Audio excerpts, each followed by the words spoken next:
जय हिंद।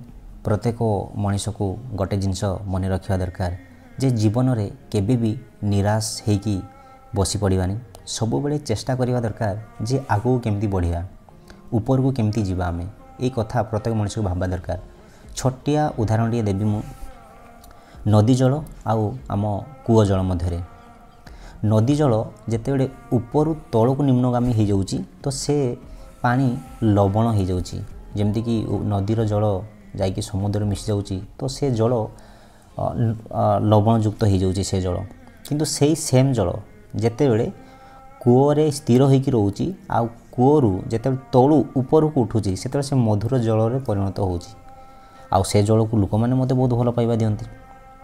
ठीक सेमती समाज रे मध्य प्रत्येक मधुर व्यक्ति बा प्रत्येक मधुर व्यक्तित्व को लोक मैंने पूजा करती, सेवा करती, भल पाइबा मत दियंती।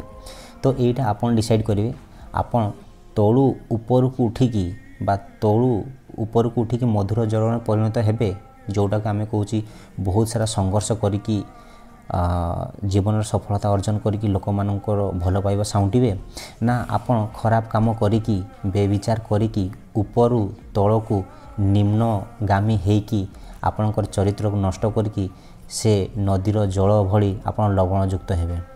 Thank you. जय हिंद।